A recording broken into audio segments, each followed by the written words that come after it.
Tunakusalimu kwa jina la Bwana wetu Yesu Kristo. Amani za Mungu Baba na rehema zitokazo kwa Yesu Kristo ziweze kuwa pamoja nanyi.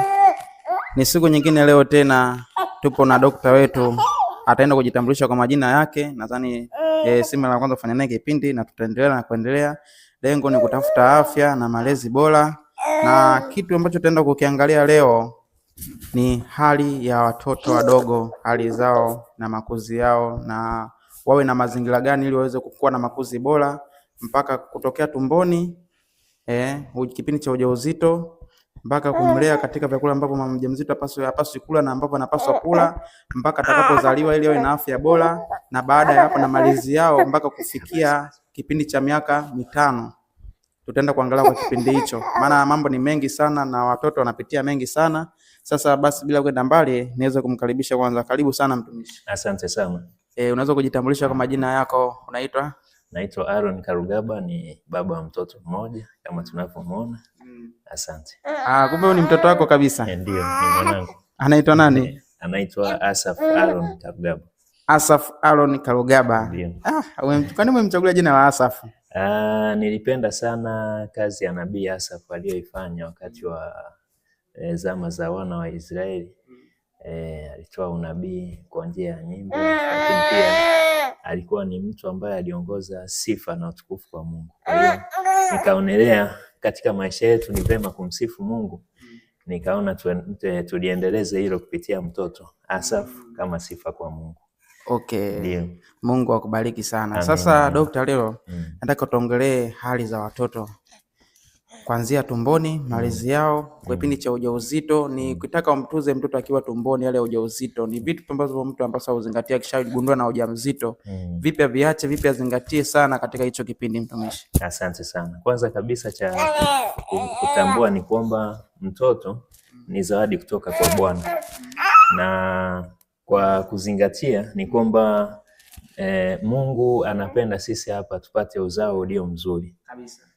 Na kwa mcha Mungu ameweka ahadi nyingi. Naomba tusome kitabu cha Zaburi 127 mstari wa 3.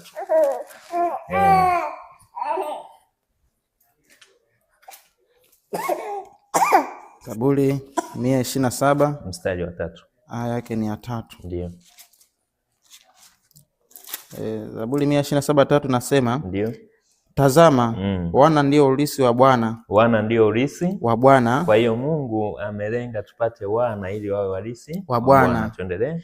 Uzao wa tumbo ni thawabu. Uzao wa tumbo ni nini? Ni thawabu. Sasa ukisikia kitu kinaitwa thawabu, maana yake ni chema. Kwa hiyo Mungu amekusudia tupate vitu vyema, na moja ya kitu ambacho ametutajia kwamba ni chema ni uzao wa nini? Wa tumbo. Kwa hiyo huu uzao una misingi yake ambao ili kusudi kuweza kufanya uwe wema, na hiyo misingi tutaiangalia katika uhalisia, ila tukizingatia na neno la Mungu. Ndio, asante. Amina, asante sana. Sasa tumboni, mama akishajua na mjamzito, ni vipi ambapo wanapaswa mlee mtoto na vyakula gani anapaswa azingatie sana? Maana tunaamini sana katika vyakula pia. Kabla tujaenda kwenye vyakula, ujauzito mzuri unaanza kabla watu kupata ujauzito. Okay. Ni kwamba mtu kabla hajawa mjamzito kuna mazingira inabidi yawepo. Okay. Ili kusudi anapopata ujauzito itengeneze mazingira mazuri mpaka kujifungua na mpaka kumlea mtoto. Kumbe hata mjamzito kabla hujapata ujauzito kuna mazingira ambayo unataka uwe nayo ili upate kwanza ujauzito kwanza. Ndio, kwa sababu mara nyingi tumekuwa tukiona changamoto mbalimbali, unakuta ujauzito unatungwa nje ya kizazi na mambo mengineyo. Kitu cha kuzingatia sana, kwanza kabisa mama mjamzito inabidi apewe chakula kizuri. Hicho chakula ni lishe ambayo inazingatia matumizi ya mboga mboga, lakini matumizi ya matunda, na mboga mboga nzuri kwa kina mama ni mboga mboga ambazo tunaita dark green, zile zenye ukijani uliokoleza. Naweza tukaita hivyo, kijani uliokolea. Naomba nistaje: mchicha kwa wingi, majani ya maboga, lakini pia matunda. Papai ni tunda zuri sana, tango matunda zuri sana. Lakini tukija kwenye matunda pia nitazungumzia hata limao. Limao inabidi iwe sehemu ya chakula, lakini pia machungwa. Kwa hiyo ni kuhakikisha kwamba kila mlo unakuwa unaambatanisha mboga mboga na matunda. Kama hujala mboga, kula matunda. Na kitu kingine cha kuzingatia ni kwamba ni kumwepushia mama kuwa na stress. Anapokuwa na stress analeta mvurugano katika hormone, na hicho kitu kinaitwa hormonal imbalance. Ina maana akiwa na stress zile tabia zinakuwa zinamwathiri vipi hata mtoto hata yeye, hormone balance vipi? Yani hormone imbalance, mama ili kusudi apate ujauzito ni kwamba kuna hormone mbili ambazo zinapelekea hicho kitu ambayo ni ujauzito. Ni estrogen na progesterone. Sasa hizo hormone zisipo balance vizuri ndizo zinaweza kuleta changamoto katika ujauzito. Kwa ili kuepusha hicho kitu ni vema tukaangalia maisha yetu ya kila siku ya chakula, tukizingatia pia mazoezi, unywaji wa maji ya kutosha na utaratibu wa kunywa maji. Kwa mtu mzima inabidi usinywe sio chini ya lita 2.5. 2.5 kwa siku. Kwa hiyo ukizingatia hayo mambo yatakuja kuleta balance katika hormone na kuepusha stress pia. Hiyo nilikuwa nimeisahau. Sasa nataka nijue hivi, mama akiwa mjamzito ni vinywaji gani hapaswi kunywa kabisa, kama unaweza kupelezesha, au vile vya aina fulani ya asinywe na vipi ambapo unapendelea anywe? Sasa tulikuwa tumetoka kabla ujauzito, tunahamia akiwa mjamzito. Baada ya kugundua, mama anapogundua ya kwamba amekuwa mjamzito, kwanza kabisa inabidi amlinde mtoto na yeye mwenyewe, kwa sababu chakula anachokula ndicho kinaenda kumfikia mtoto.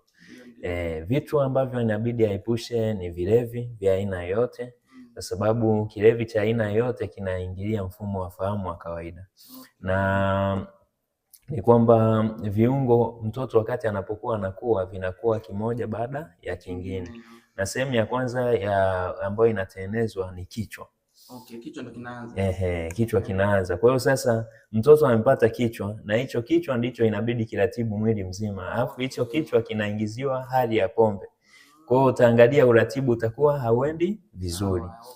Anayevuta sigara aepuke kuvuta sigara. Lakini kitu kingine ambacho mama mjamzito inabidi ajiepushe nacho ni hivi vinywaji vya kemikali vya viwandani, nikimaanisha soda na hizi soft drinks zote ambazo ndani yake hazina uhalisia wa asili. Nikimaanisha kama ni chungwa, kwa sababu mimi huwa naangalia nikilinganisha bei ya chungwa na ya soda ya chungwa, naona bei ya chungwa iko chini kuliko soda ya chungwa. Kwa hiyo ni vema muda mwingine huwa tunaangalia labda macho ya watu, sherehe na nini, lakini tuangalie afya zetu. Kwa mama anapokuwa mjamzito ajitahidi sana kuepuka vinywaji vya aina hiyo, kwa sababu tukija kwenye vinywaji vya viwandani mara nyingi kuna kitu kinaitwa preservative, vile vinavyotunza vinywaji visifanye nini, visiharibike. Moja ya preservative ambayo ni hatari sana ni sodium benzoate. Ambayo inakuwepo kwenye vinywaji. Inakuwepo. Ukisoma ingredients za vinywaji vingi utakuta kuna sodium benzoate. Inaitwa stabilizer. Utakuta imeandikwa stabilizer sodium benzoate. Sasa sodium benzoate, ulikuwa na swali? Sasa nataka hivyo, katika hivyo yani maana vyote vya viwandani kwanza viache. Ni vipi ambapo anapendelea anywe? Sawa. Turudi kwenye asili. Naomba unipe fungu hili. Katika kitabu cha Mwanzo 1:29 Mungu kuna maneno anazungumza. 1:29 ndio. Anasema Mungu akasema, tazama nimewapa kila mche utoao mbegu ndio ulio juu ya uso wa nchi yote pia na kila mti ambao matunda yake yana mbegu. Kwa hiyo zingatia matunda yenye nini? Yana mbegu. Kwa hiyo Mungu alikusudia kujenga afya zetu, akajua kabisa watu nimewaumba na mwili wao ulivyo unahitaji chakula. Chakula akasema tuweke nini? Matunda yatoayo mbegu. Sio kopi ya matunda. Sababu ile soda ni kopi ya, kama ni Fanta Orange ni kopi ya orange. Of course hiyo ni uhalisia. Kwa hiyo kwa mama mjamzito, kama kweli unahitaji kuwa na mtoto imara, jiepushe na matumizi ya vinywaji vya kemikali kutoka viwandani. Na shauri matunda ni mazuri sana kwa mama mjamzito, ila tumia matunda yaliyo ya asili. Hakisha tunda lina mbegu, kula. Hiyo ndo safi. Sasa sasa asante mtumishi, umechambua vizuri hapo. Sasa pia katika hayo matunda pia yako ambayo yanatoka sasa hivi yana mbegu, ina maana yale hayafai. Hizo zinaitwa GMO. Na kwenye GMO ni kwamba lazima tuzungumze kwa uwazi kwa sababu lengo ni kujenga. Na rais huyu wa Russia anaitwa Putin. Ndio. Yeye baada ya kufanya study akaangalia, akagundua kwamba GMO ni hatari. Kwa hiyo akaweka sheria kwamba mwananchi yeyote atakayepatikana na GMO anachukuliwa kama muhaini wa nchi. Na wa Russians tunajua walivyo vizuri kwenye technology. Ndio. Kwa alistudy akaangalia matokeo yake akasema kwamba ni hatari. Kwa sababu GMO iko hivi. GMO wanachozingatia ni kwamba ni mbegu ambazo zinatoa mazao kwa muda mfupi. Kwa kinachozingatiwa ni muda. Yaani kwamba mkulima atapanda papai ndani ya miezi labda 9 ataanza kula papai. Ambapo papai ilibidi lizae labda 1.5 mwaka. Kwa anafurahia ile product ya miezi 9. Ila tuchukulie kwa mfano hata mwanadamu. Leo hii tubadilishwe DNA. Mwanadamu mtoto badala azaliwe baada ya miezi 9 anazaliwa baada ya miezi 6. Niambie kutakuwa na hatari kiasi gani? Kuna vitu nadhani kutoka kule haviko sawa, yani kuna vitu ambavyo vitakuwa vimeharakishwa, hata mifupa itakuwa sio imara tena. Sasa unapokula chakula ambacho ni cha maigizo kama hicho, hakiendi kujenga mwili. Kwa hiyo Mungu atusaidie sana. Nadhani pia inabidi tufanye juhudi kutafuta vitu vya asili. Tuwe navyo angalau ukiona bustani yako si mbaya. Yani ukijaribu haiwezi kushindikana. Kwa hiyo mimi nasisitiza ukila tunda, ile tunda ambalo lina mbegu ni bora zaidi. Parachichi ni nzuri sana kwa mama mjamzito, papai ni nzuri sana kwa mama mjamzito, na matunda ya aina yote, lakini zingatia parachichi, papai ni matunda mazuri sana. Kiwemo na matango na nini, vyote ni matunda mazuri, ila parachichi ni bora zaidi na papai kwa mama mjamzito. Sasa mimi mtumishi pia nina swali. Unajua ukisikia mama mjamzito akiingia popote hata kuwe na mzee, unaweza akashangaa mjamzito ndo anapitwa. Anapishwa sehemu. Na hata ukiingia sehemu yoyote, jambo akalifanya mtu ambaye yupo kawaida, linaweza likawa akakemea, bwana umefanya jambo baya au nini na nini, lakini ikifanya hilo mtu mjamzito anaonekana labda hali yake ndio msumbua. Sasa kuna jambo ambalo lipo kwa wajawazito kwamba tabia zinakuwa zinabadilika. Nini kinachofanya hizo tabia zibadilike? Kwanza tuanze hapo. Kwa nini zinafanya tabia zibadilike? Unakuta hata tabia ibadilika. Kwa nini? Hiyo ni hoja mtambuka kwamba mara nyingi tunachukulia kwamba ile mimba ndio inambadilisha mtoto. Lakini kiuhalisia Mungu anatupa kitu chema. Kwa hiyo unakuta kuna baadhi ya mazingira ambayo hayakuwa sawa kabla ya ujauzito ndiye amepelekea matokeo ya namna ile. Kwa mfano tukiangalia, unajua jamii zetu nyingi kina baba tunakuwa wakali, lakini mazingira yanayotuzunguka jamii zetu huruka. Kwa huruka nayo inachangia mimba kutokuwa na nini na utulivu, lakini sio garantia kwamba mimba kutokuwa na utulivu ni kwa sababu labda ndiyo tabia yake. Hapana. Mimba ambayo ni ya kimbingu na Mungu amekusudia tuwe na mambo ambayo ni mazuri yenye utulivu. Naomba unipe Isaya 49:1 tuone. Napenda kuhusianisha hivyo kwa sababu ndio uhalisia. Tumeumbwa na Mungu. Kwa hiyo kila tunachokizungumza lazima tuangalie Mungu anasema nini. Nipe Isaya 49:1. Anasema nisikilizeni enyi visiwa, tegeni masikio yenu enyi kabila za watu mlio mbali sana. Bwana ameniita tangu tumboni, toka tumbo la mama yangu ametaja jina langu. Toka tumbo la mama yangu ametaja jina langu. Ndio, kwa hiyo anapolitaja hakusudii wewe uwe msumbufu kwa mama. Kwa hiyo huu usumbufu nadhani tutakuja kuandaa mada maalum kwa ajili ya kuangalia matatizo mbalimbali ya ujauzito na kuangalia nini vyanzo vyake. Lakini leo naomba nizungumzie makuzi. Sasa twende moja kwa moja katika makuzi. Makuzi kwamba mtoto yuko tumboni mama afanyeje? Kama alivyokuwa maandalizi aliyokuwa nayo kabla ya ujauzito, hayo maandalizi asiache. Mazoezi kwa wingi. Unapokuwa mama anafanya mazoezi, anapokuwa anafanya mazoezi ya mara kwa mara, kwanza kabisa anasaidia mtoto katika zile hatua za ukuaji, na kwa sababu anazunguka mwisho wa siku ana kichwa kinaangalia chini. Kwa yale mazoezi yanamposition mtoto katika nafasi yake kulingana na umri wake. Naona mpaka mtoto amelala afya kweli anayo. Anajisumbua na amelala kawaida hivi. Mweke tu vizuri ili mtazamaji pia aone kwamba mtoto amekuwa katika afya njema kabisa, kulala wala tusumbui sana. Ndio. Kwa hiyo mazoezi ni muhimu sana. Lakini mama mjamzito hata kama anaona uvivu kiasi gani wa kutokunywa maji, kwa sababu wengi anakuta sina, lakini aweke ratiba ya unywaji wa maji. Na naomba ni wape tu simple ratiba ambayo ni simple. Mama of course, mama akiwa mjamzito lazima na shughuli nyingine atakuwa anafanya, kupika na nini na nini. Unapokuwa unapika, weka glasi yako ya maji. Unapika huku unakunywa, unapika unakunywa. Wakati wa chakula hutakuwa na haja ya kunywa maji katikati ya nini? Ya chakula. Kwa hiyo ifanye maji kuwa kama utaratibu wako. Ni maji ni moja ya sehemu ya muhimu sana kwa mama mjamzito, sababu wakati huo amebeba kiumbe na hicho kiumbe inabidi kitoe taka mwili. Kwa hiyo akiwa anakunywa maji tena yeye inabidi aongeze angalau lita 3. Sababu tayari ambeba kiumbe. Lakini kitu kingine cha kuzingatia kwa mama mjamzito ambacho wengi wana overlook au wanakisahau ni kutokula mboga mboga. Na wanapenda vyakula vikavu. Sasa epuka sana vyakula vikavu. Vyakula vikavu unaweza kula lakini uambatanishe na chakula laini.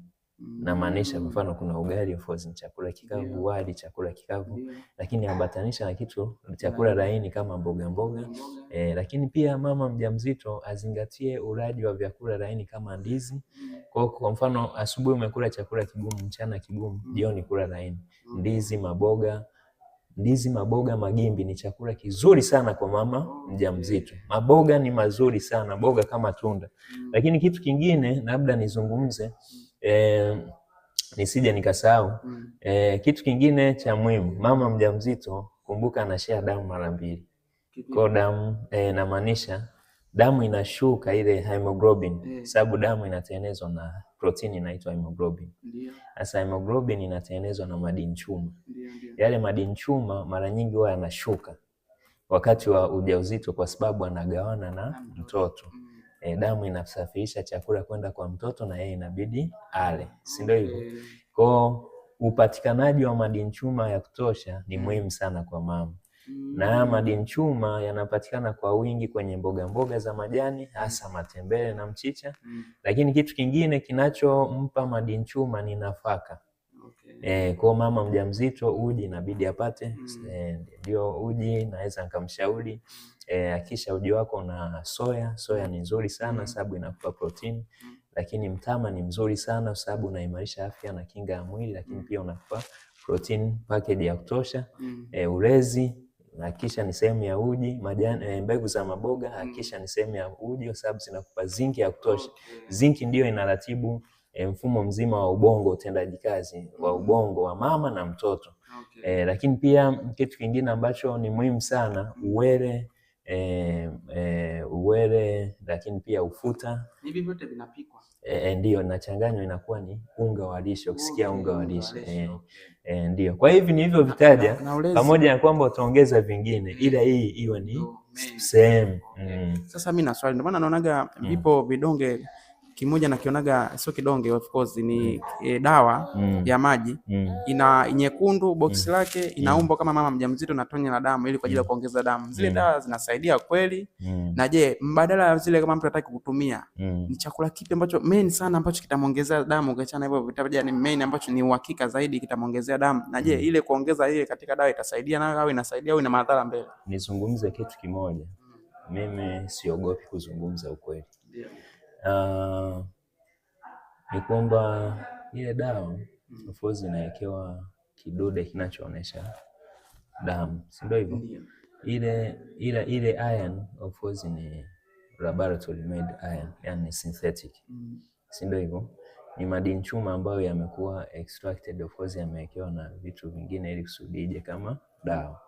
Lakini madini chuma ya asili kwa mama mjamzito, na kushauri hii njia mama mjamzito yeyote, na nakushauri mimi kwa upande wangu kwa ajili ya kujenga, na kushauri hivyo vidonge usitumie.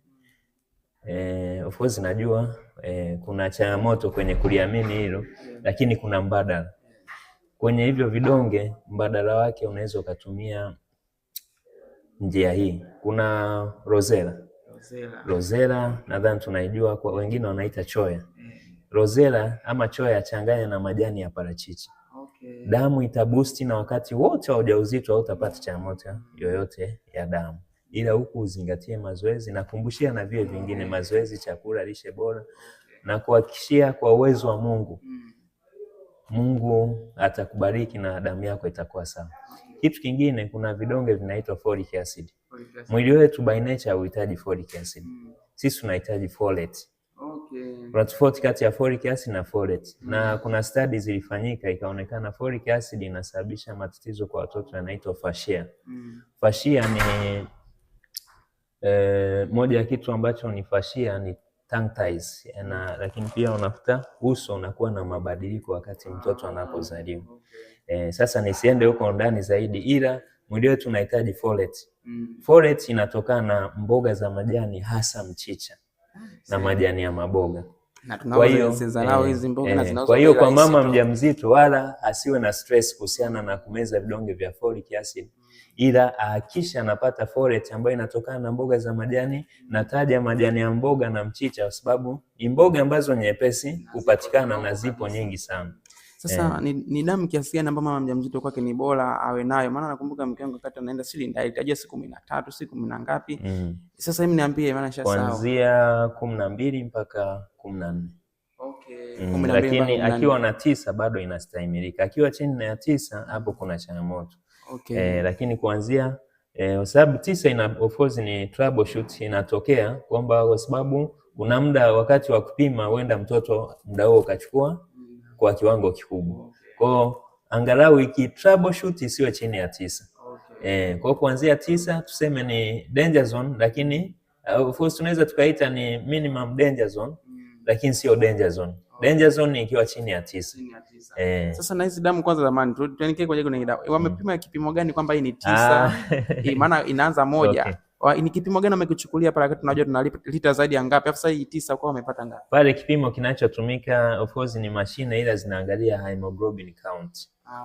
Kwa wanaangalia kiwango cha hemoglobin kipo ngapi ukilinganisha na lita 1. Kwa hiyo ile inakuta ni 9 mg per liter. Kwamba kwenye damu lita 1 kuna miligram 9 za hemoglobin. Mambo makubwa sana. Maana shangaa naambia una damu 12. Damu 12 kwamba ndo ilikuwa kiasi gani? Sasa asante dokta kwa hilo. Sasa kitu ambacho nataka nijue kuhusu kabla mtoto akiwa anataka kujifungua au kipindi cha kujifungua mtoto. Maana tunaona kuna mambo mengi hapo na watu wengi wanaogopa sana kuzaa kwa operation. Ni njia gani ambazo zina mambo gani ambayo akiyazembea atasababisha ni lazima azae kwa operation? Ndio. Kwanza kitu cha kwanza ambacho sio cha kuzembea, wiki za mwisho kabla ya kujifungua, mazoezi kwa wingi. Na maji kwa wingi. Lakini kitu kingine ambacho namshauri, kuna nyanya chungu na bamia na mchicha inabidi iwe yani ni bakuli linatengwa peke yake. Nyanya chungu, bamia, mchicha. Anakuwa anakunywa pamoja na maji yake. Akisha zile wiki 3 kabla ya kujifungua, hata kama huko nyuma ulikotumia, ila tumia. Na huko unafanya mazoezi. Pambana, usikubali kupasuliwa, sababu madhara ya kupasuliwa ni kwamba baadaye inaweza kuleta changamoto wakati wa ujauzito unaofuatia, ila pia na afya ya mama. Ule mshono of course ndani unaacha kama kinyama. Japo kwa aliyejifungua kwa kupasuliwa pia naye kuna dawa ambayo of course tunaweza tukashauriana ikamsaidia. Kwa hiyo kuepusha hayo yote, mazoezi, maji kwa wingi pamoja na hiyo nyanya chungu mchanganyiko na bamia na. Maana naona anga wengi waliojifungua kwa operation mara 2 mara 3 hawaruhusiwi. Kwa sababu inaonekana ni hatari kwa kweli. Ndio. Sasa nataka nijue, kuna jambo moja nataka najiulizaga sipati majibu. Katika mfumo ambao mtoto anakuwa ndani kashakamilika, mtoto kwanza anaanza moyo kudunda akiwa na miezi mingapi? Asante sana. Moyo kudunda kwanza inaonesha kwamba mtoto taratibu anaanza kujitegemea. Kwa hiyo moyo ukishatengenezwa na ukakamilika unaanza kudunda. Kwa hiyo pale kuanzia miezi 3 na kuendelea angalau moyo unakuwa unatengenezwa, ila mpaka uonekane unaanza kudunda kuanzia miezi 5, 6 mpaka 7. Sasa kitu ambacho yeye kinaingiza hewa kwake, maana anashangaga anakopo ndani ya placenta, si ndio? Ile hewa ambayo inaingia ndani yake, chakula kinatumia sehemu moja tu ya mrija. Sehemu moja ya mrija. Na huo mrija nataka unifafanulie, una matundu mengi au unakoga tu mmoja umenyoka hivyo? Asante. Ni mrija ambao una pande mbili. Kuna damu inayoingia na damu inayotoka. Damu inayoingia inapeleka chakula, damu inayotoka inatoka na taka mwili kwa mtoto. Basi sawa, nadhani hiki kipindi ni kirefu sana na tutaendelea siku nyingine.